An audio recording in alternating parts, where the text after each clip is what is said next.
Bonsoir à toutes et à tous et bienvenue à travers la chaîne 10 de la TNT, également démultipliée via les deux chaînes radiophoniques. Il s'agit de la 104.5 et la 94.4 Chiconi FM, socialement et solidaire aussi, de proximité pour vous. Et rien que pour vous, pour ce soir, pour parler de l'économie sociale et solidaire. Nous sommes d'ailleurs dans le mois de l'économie sociale et solidaire. Nous avons la BGE représentée par les deux chargés de mission qui sont parmi nous pour ce soir. Nous avons Madame Assiata Saïd. Bonsoir. Bonsoir. Également, notre deuxième invitée qui est assise aussi autour de nous. Nous avons Madame Aman Saïd qui représente d'ailleurs le dispositif local d'accompagnement de l'économie sociale et solidaire. Bonsoir Madame. Bonsoir. Merci. Une large définition s'impose de ce dispositif DLA pour vous. Alors, le DLA, c'est un dispositif local d'accompagnement qui existe au niveau national depuis 2002 et qui est porté par la BGE depuis 2017. Donc, c'est un dispositif local qui est gratuit pour les acteurs de l'économie sociale et solidaire. Donc, le dispositif local d'accompagnement accompagne les structures de l'ESS dans leur développement. Merci. Parlons cette fois-ci, encore une fois, dans ce cadre de définition. Nous sommes dans le mois de l'économie sociale et solidaire. L'originalité de cette appellation commence aussi à prendre forme, à prendre place aussi dans notre société mahoraise. La société mahoraise est une société en pleine mutation, mais également en plein balbutiement, où les sociétés se posent plein de questions. Quand je parle de société, c'est de façon plus générale, de proximité, comme des sociétés aussi professionnalisantes ou professionnelles, tout simplement. Une définition s'impose de cette expression, l'économie sociale et solidaire. Pour vous, Madame Assiata. Alors, l'économie sociale et solidaire est une économie qui se veut alternative à l'économie dite classique, c'est-à-dire la création d'entreprises de manière classique. L'économie sociale et solidaire est définie généralement en tant qu'économie qui veut allier activité économique et utilité sociale. Qu'est-ce qu'on entend par utilité sociale? C'est la recherche d'apporter une réponse à un besoin social qui existe sur un territoire donné. Les besoins sociaux sont divers et variés, ça peut être sous différents domaines, ça peut être tant sur l'environnement que sur le social ou encore sur l'économie. Donc, pour donner un exemple, pour le cas de Mayotte, on a plusieurs associations qui se créent. Et ces associations-là se créent pour répondre à un besoin social, notamment lutter contre la délinquance. Ici, c'est quelque chose que tout le monde voudrait voir éradiquer. Et aujourd'hui, l'association va se créer pour répondre à ce besoin. Ici, on va parler d'apport, de réponse à un besoin social. Pour aller un peu plus loin, il n'y a pas que les associations dans l'économie sociale et solidaire. Nous avons les coopératives, les mutuelles, les fondations, ou encore maintenant il y a des structures qui émergent, à savoir les entreprises commerciales d'utilité sociale, agrémentées ESUS. Donc les acteurs sont divers et variés et les domaines également. Donc voilà un peu pour ce qui est de l'économie sociale et solidaire. Donc en amont, un vrai travail du terrain s'impose pour ne serait-ce que repérer des acteurs de proximité. Alors le lien entre les deux services, parce que le dispositif DLA associé à l'économie sociale et solidaire, des liens qui existent, qui sont visibles entre les deux?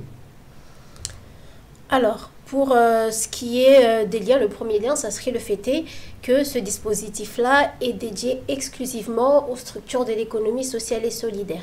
Pour ce faire, comme disait ma collègue, nous déployons des accompagnements dits individuels, c'est-à-dire qu'une structure sollicite le DLA, vient à BGE Mayotte, sollicite le DLA pour un besoin spécifique. Ça peut être tant pour un projet que pour une difficulté que rencontre la structure.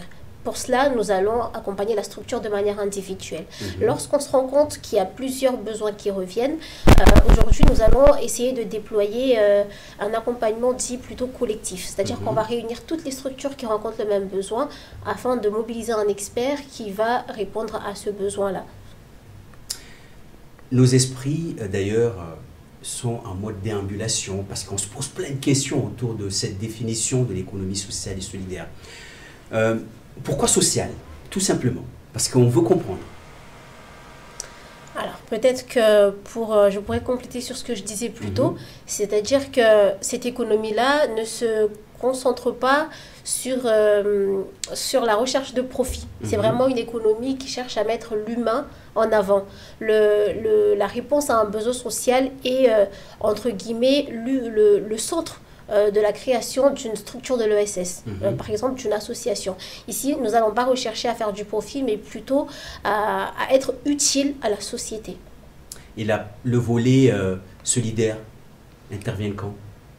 Le volet solidaire, pour nous, c'est un volet qui se complète plus ou moins avec l'utilité sociale, parce que lorsqu'on répond à un besoin social, il y a également, dans certains cas, une recherche en fait de partager certaines choses entre les acteurs. Après, cela peut-être rejoindrait également les différentes formes juridiques qu'il y a dans l'économie sociale et solidaire, notamment les coopératives, les mutuelles, qui, elles, à la base, étaient créées pour pouvoir permettre aux ouvriers à l'époque de se soigner. Et donc, les ouvriers, entre eux, s'entraidaient. Il y avait cette solidarité mutuelle entre eux, où lorsqu'un des ouvriers était malade, les autres pouvaient cotiser pour lui.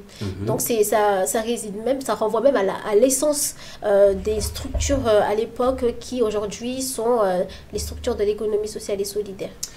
Les structures visées à Mayotte sont souvent des associations. Est-ce que c'est un choix de la BGE de s'orienter vers ces petites structures pour les pousser, ou c'est un des objectifs que représente d'ailleurs la BGE à Mayotte? Alors, c'est pas... faut savoir que c'est pas BGE en tant que telle qui choisit les personnes qu'elle accompagne. C'est les structures qui viennent à nous. Après, peut-être que cette prépondérance des associations dans les accompagnements que nous menons peut s'expliquer dans le fait que plus de 80% des structures de l'OSS à Mayotte sont des associations. Donc, c'est donc les structures qui sont les plus nombreuses et qui viennent le plus facilement à BGE, peut-être. Les besoins en accompagnement, cette fois-ci, Madame Aman, on peut accompagner des structures dans quel domaine, par exemple? Alors, la majorité des structures viennent nous voir parce que, tout simplement, au niveau de tout ce qui est recherche de financement, ou aussi parce qu'ils ont besoin de recruter. Ils ont besoin aussi de diversifier leur modèle économique. Alors, vous travaillez le dossier en entier, ou vous êtes plutôt dans la partie conseil? Ça se passe comment d'ailleurs, l'accompagnement chez vous? Alors, nous en tant que chargé de mission, l'accompagnement se passe en 5 étapes. Donc, on va avoir la première partie, ça sera l'accueil, où on va déterminer ensemble la pertinence de l'accompagnement. Et si on voit qu'on ne peut pas répondre à ces besoins, on oriente la structure. En deuxième phase, on aura la partie diagnostic partagé. Donc, on va travailler avec l'ensemble de la structure, que ce soit l'agent d'entretien, un bénéficiaire, un salarié, un partenaire. L'idée, en fait, c'est vraiment d'avoir le point de vue de chaque personne, de chaque acteur de la structure. Et on va établir ensemble un diagnostic partagé. Et après le diagnostic partagé, on va construire un parcours d'accompagnement. On va d'abord rester autour de ce diagnostic partagé. Vous allez sur le terrain pour observer. Comment ça se passe, cette phase? Alors, le diagnostic partagé, nous, en tant que chargé de mission, on se déplace, on va sur le terrain, on va à la rencontre de la structure. Donc, on travaille ce diagnostic, en général, on le travaille en 3-4 jours. Vraiment, l'idée, c'est vraiment de pouvoir voir tous les besoins de l'association. Et dès qu'on a fini, on construit le parcours d'accompagnement. Et à cette étape-là, on fait appel à un expert qui va venir travailler avec la structure. L'expert est basé à Mayotte? Alors, on essaie vraiment de travailler avec des experts qui sont sur notre territoire. Mais des fois, on peut avoir des experts qui viennent de la Réunion, de la France métropolitaine. Merci. Troisième étape cette fois-ci. D'accord. La troisième étape, donc, comme je disais, c'est la construction du parcours. Donc là, on établit un cahier des charges. On établit un cahier des charges et on fait l'appel d'offres. Et on choisit on sélectionne 3 prestataires. Et après, on fait la sélection entre chargé de mission, le comité d'appui. Et Et dès qu'on a fini, on met en œuvre l'accompagnement. Alors, vous établissez un cahier de charge pour chaque cas spécifique ou ça se passe comment? Ça peut être généralisé aussi, le cahier de charge? Alors, ça sera pour chaque cas spécifique. Si c'est un accompagnement individuel, on reprend tous les besoins qu'on aura détaillés durant le diagnostic partagé et on établit un cahier des charges à ce niveau-là. Alors, les besoins reposent autour de quel domaine? Par exemple, dans une structure, souvent, hein, si on raisonne en pourcentage, allez, à combien de pourcents vous évaluez une société, une structure qui souhaiterait se remettre à jour, peut-être, par exemple, au niveau de la RH?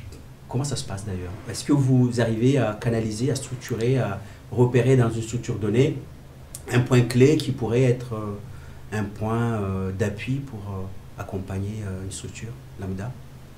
Vous avez une idée autour de quel domaine dans une structure qui pourrait impacter, voire impulser le dynamisme?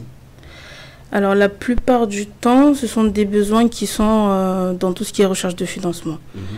Et notamment aussi en RH, parce qu'ils veulent, les associations veulent embaucher. Mais sinon, un chiffre là à coup de tête, je ne saurais vous dire cela.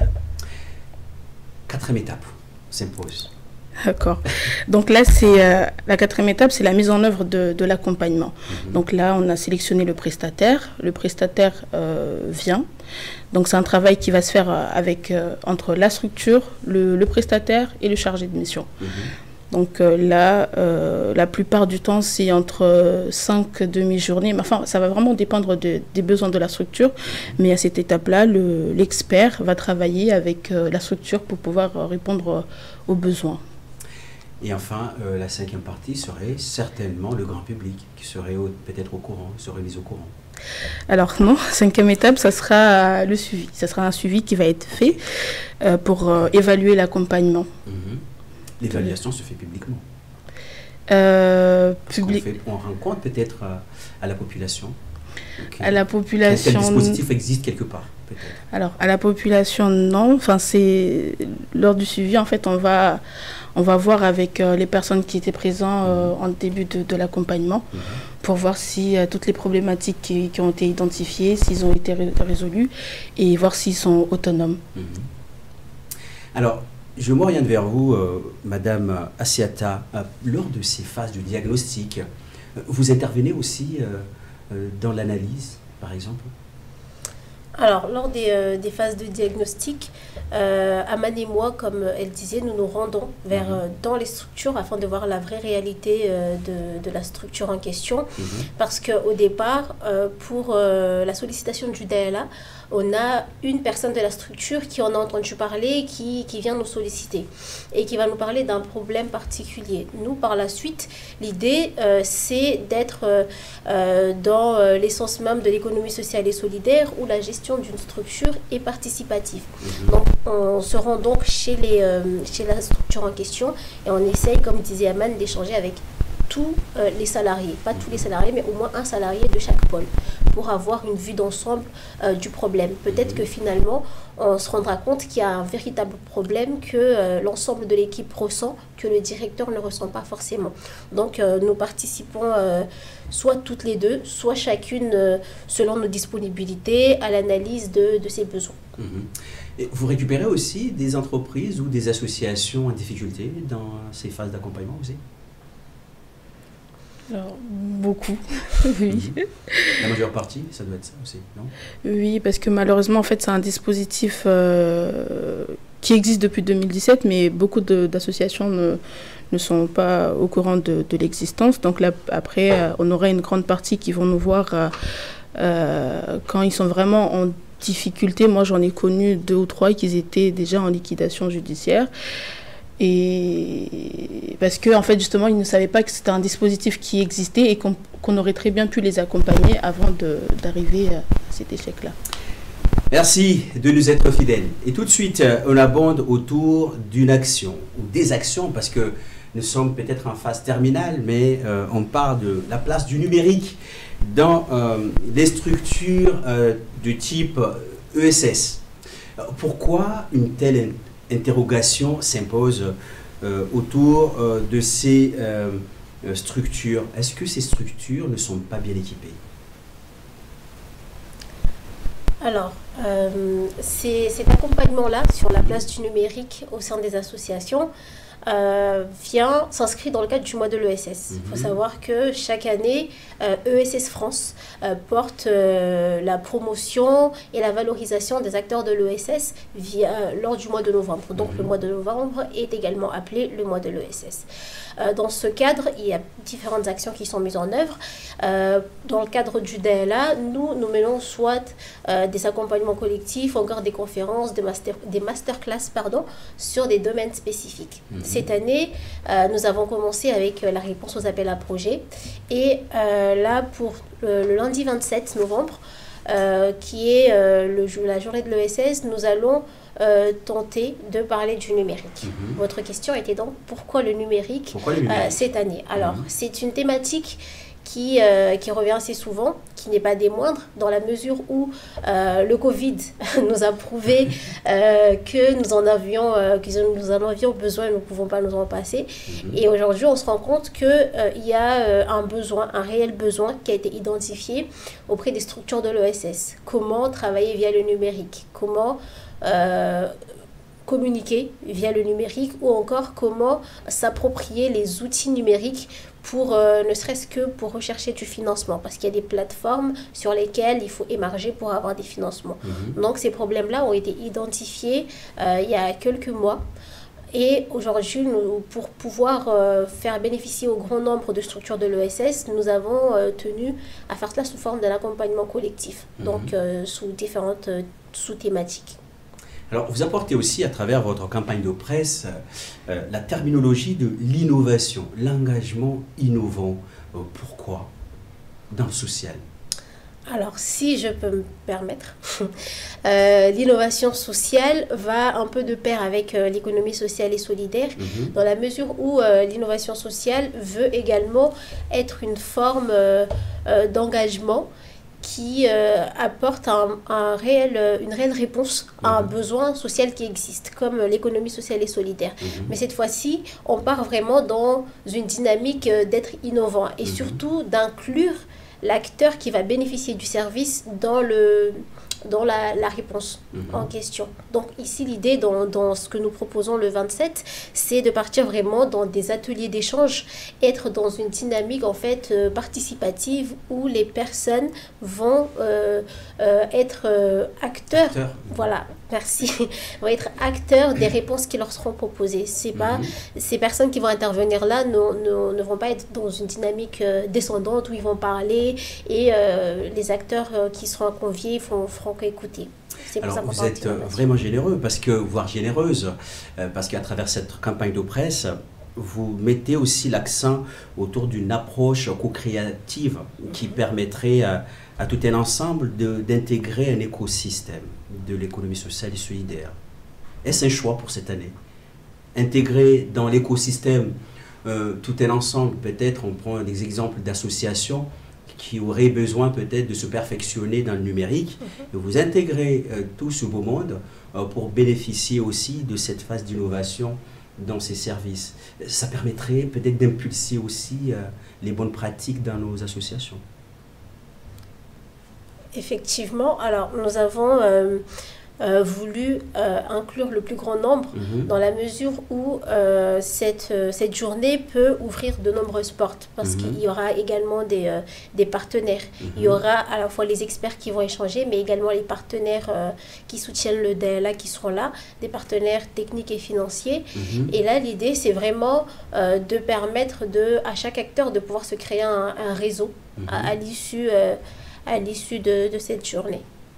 Alors, il y a aussi la phase de transition entre-temps. Vous marquez aussi un point autour de la digitalisation par moment. On se rapproche plutôt vers ces objectifs fixés pour cette année. Peut-être les bons fonctionnements d'ailleurs de nos structures doivent passer par ces volets formation. Est-ce que ce sont des formations ou tout simplement des accompagnements? Aman. Alors non, il ne s'agit, enfin le DLA ne dispense pas de formation, donc ça sera des accompagnements. Donc ce sont des entreprises, voire des associations qui sont déjà plus ou moins structuré. Oui, c'est bien cela. Donc nous sommes là juste pour apporter des retouches et aussi d'innover en quelque sorte les bonnes pratiques. Voilà. Ok, alors parmi ces objectifs, vous formez majoritairement les membres des associations, où les salariés aussi sont rentrés, enfin, peuvent rentrer dans le... Alors, lorsqu'on accompagne une association, comme disait Amal, l'objectif n'est pas de former, mais plutôt de rendre autonomes les structures dans un besoin donné. Donc, l'accompagnement se fait avec toute personne de la structure qui serait amenée à agir dans ce besoin-là. Donc, l'idéal, c'est, comme dans le diagnostic, de pouvoir mobiliser au moins chaque acteur. Par exemple, lorsque l'on parle d'un besoin dans la rédaction d'un projet associatif, l'expert fait en sorte, en tout cas, de mobiliser l'ensemble des acteurs. Ça peut aller du bénévole aux salariés, aux administrateurs de la structure. Alors, parlez-nous de cette journée du lundi. Comment va se dérouler la journée? Où exactement? Avec quel partenaire peut-être? Alors, la journée de l'ESS aura lieu ce lundi 27 dans notre tiers-lieu en Gaïa. Donc, c'est un nouveau lieu qu'on a inauguré. Donc, on aura... Où ça? Ça sera à Chiconi, juste au-dessus de Hello Pizza. Donc, au niveau du programme de la journée débutera à 8h. Donc, on aura l'accueil et un petit déjeuner sera servi. À 8h30, on aura l'ouverture de la journée. À 8h40, on aura la première partie, ça sera une conférence sur la place du numérique dans mon association. Après, on enchaînera avec le masterclass sur les réseaux sociaux pour mon association. Et on finira avec l'atelier d'échange sur le financement participatif à Mayotte. Je m'intéresse à ce masterclass d'ailleurs, cette masterclass qui est dédiée aux réseaux sociaux. Est-ce qu'on ne sait pas utiliser le réseau social aujourd'hui dans nos structures? Alors, je pense que l'idée n'est pas peut-être de partir sur cette vision-là, mais peut-être s'expérimenter, avoir accès à des stratégies de com que peut-être on ne connaissait pas avant, et même se partager des idées entre structures. Et donc, on a une intervenante qui sera là pour donner quelques conseils sur comment choisir ses réseaux sociaux, comment communiquer, comment évaluer sa visibilité et l'améliorer. Merci. Un autre volet qui nous intéresse aussi, ce financement participatif. C'est un volet qui est rattaché clairement autour de l'économie sociale et solidaire. Vous me confirmez, madame? Effectivement. Comment ça se passe? Comment ça se déroule un financement participatif avec le cas typique de Mayotte? Alors, je pense que pour ne pas trop dévoiler le suspense, on ne va pas en dire beaucoup. on va laisser à l'intervenant de lundi de pouvoir nous en dire un peu plus sur le sujet. Mais le financement participatif, comme vous disiez, ça s'inscrit dans la logique de l'économie sociale et solidaire, dans la mesure où une structure de l'ESS est souvent dans une logique d'une personne, une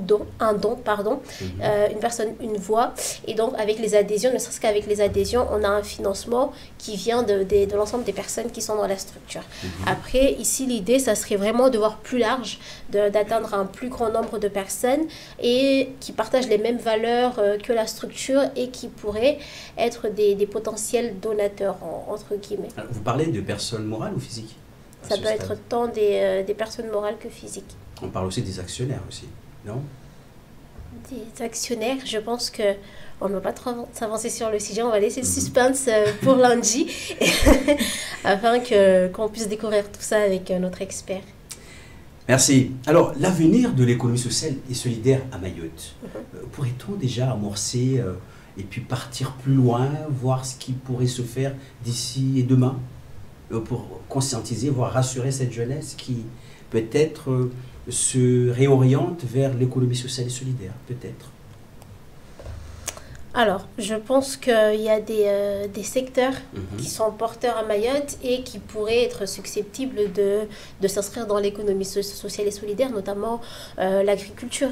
C'est un domaine assez intéressant et on voit des cas dans d'autres territoires de structures qui réussissent dans l'économie sociale et solidaire. Donc, peut-être par le futur, pouvoir impulser une dynamique d'entrepreneuriat social dans ce domaine-là.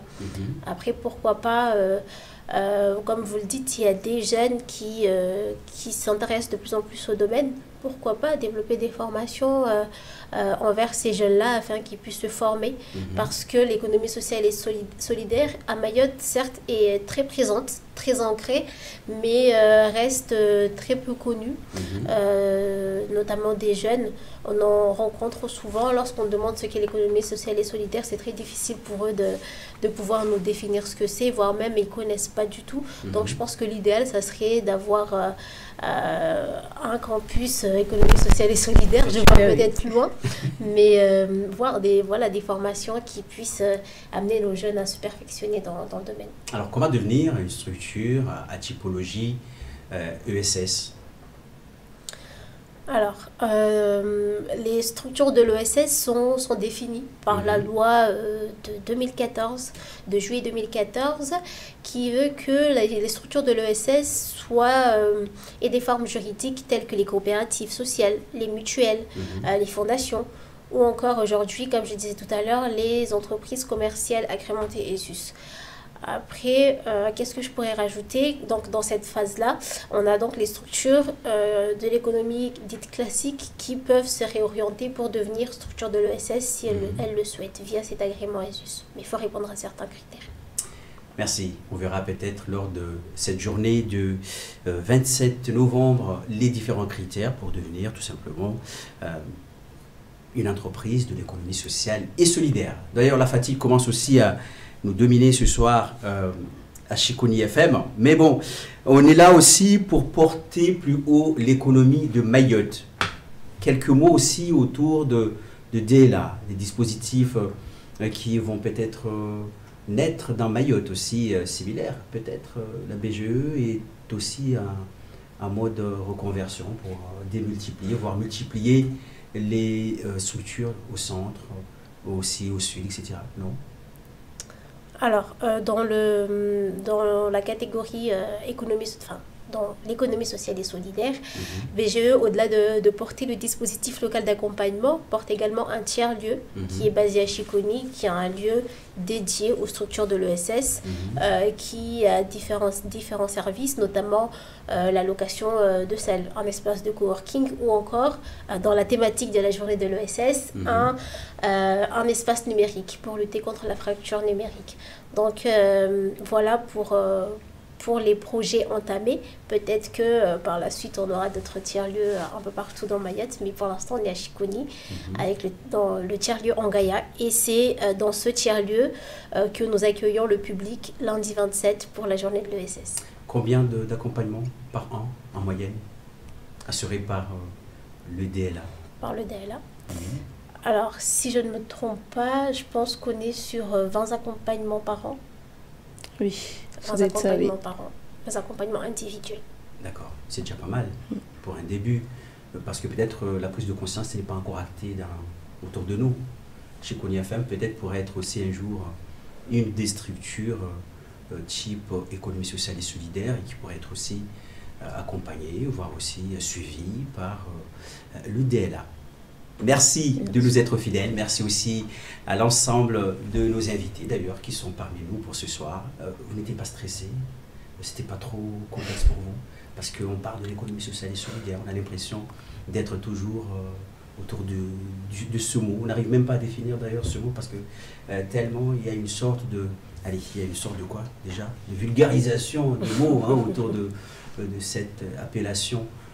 On n'arrive même pas à définir. Mais j'espère que nos téléspectateurs ont suivi et espérons que la journée de lundi serait aussi la journée formatrice pour nos associations. Donc un appel solennel lancé à l'ensemble de la population ou aux associations. Des structures de l'ESS. Donc cette journée du lundi 27 est pour vous. C'est une journée qui consiste à répondre aux besoins que vous rencontrez dans le cadre du numérique. Ici, il y a il y a un programme déjà bien défini, mais cela n'empêche pas, lors de cette journée, d'échanger ensemble, de venir nous voir, nous, en tant que chargés de mission d'ALA, justement pour nous faire part d'autres problématiques que peut-être nous n'aurons pas évoquées lors de cette journée de l'ESS. Merci et puis bon retour. Merci. Merci. Très bientôt.